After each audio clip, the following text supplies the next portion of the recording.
शिवाय। ओम नमः शिवाय। ओम नमः शिवाय। ओम नमः शिवाय। ओम नमः शिवाय। ओम नमः शिवाय। ओम नमः शिवाय। ओम नमः शिवाय। श्रीकर, उठ, ओम नमः- चल उठ, हाँ? उठ, हाँ? बहुत हो गई तेरी भक्ति, उठ, हाँ? चल। अरे माँ, नहीं, अरे सुनो, चल उठ। तनिक तनिक सुनो माँ। अब मैं कुछ नहीं सुनूंगी तेरी, चल, घर चल। माँ, पूजा भक्ति में विघ्न मत डालो। चल, बड़ा आया भक्ति वाला, भक्ति करेगा, चल। माँ, माँ, माँ तुम्हें पाप लगेगा माँ। लगने दे, माँ, भगवान शिव जी क्रुद्ध हो जाएंगे। होने दे, चल, घर चल। नहीं। अरे सुन, सुन तो। हे भोलेनाथ, मेरी माँ को क्षमा कर देना। वो अभी तक आपके विषय में कुछ नहीं जानती, इसीलिए ऐसा वर्ताव कर रही है। उसे क्षमा कर देना भगवान, उसे क्षमा कर देना, उसे क्षमा कर देना। ओम नमः शिवाय। ओम नमः शिवाय। अरे ओ ओम महापंडित, नमः शिवाय। माँ नहीं जानती और तुझे सारा ज्ञान ध्यान है। अब चलता है या नहीं चुपचाप? हाँ? नहीं। नहीं? तो फिर ले ये। माँ! भोलेनाथ, भोलेनाथ, भोलेनाथ।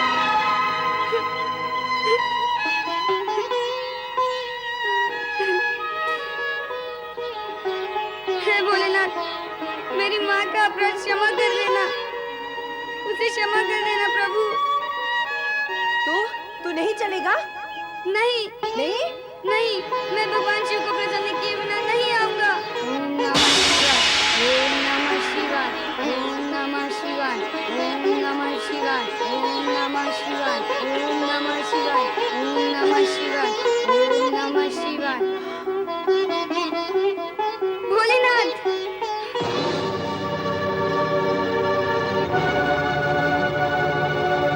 बालक श्रीकर की माता ने आश्चर्यचकित होकर जब शिवलिंग पुनः स्थापित होते देखा तो उसे मानना ही पड़ा कि भक्ति में शक्ति होती ही है। तब श्रीकर ने भोलेनाथ से राजा सिंहादित्य और राजा रिपुदमन के पराभव व राजा चंद्रसेन के कल्याण की कामना प्रकट की, जो कि परम प्रजापालक और सदैव शिव भक्ति में लीन रहने वाले एक सत्पुरुष है। महाराज चंद्रसेन की जय हो।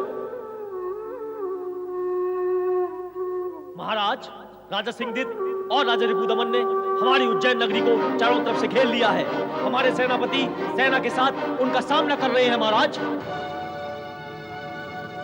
जैसी भोलेनाथ की इच्छा।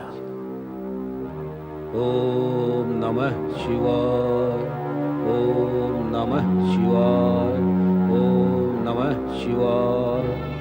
हमारे लिए क्या आज्ञा है पिताश्री? वही मैं सोच रहा हूं कि ऐसी स्थिति में हमें क्या करना चाहिए। सिंहदित्य और रिपुदमन की सेनाओं ने हमारी उज्जैन नगरी को चारों ओर से घेर लिया।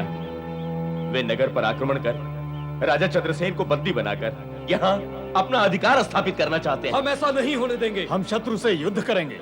यद्यपि हम ब्राह्मण हैं, किंतु अपनी जन्मभूमि की रक्षा के लिए हम युद्ध करेंगे। हाँ पिताश्री, हमें युद्ध करना ही होगा। पुत्रों, राजा और राज्य के प्रति तुम्हारी पवित्र भावना से मैं प्रसन्न हूं। मुझे गर्व है तुम पर। किंतु ये समय भावना के वेग में बहने का नहीं है। हम ब्राह्मण हैं, युद्ध करने की कला और कौशल से सर्वथा अनभिज्ञ।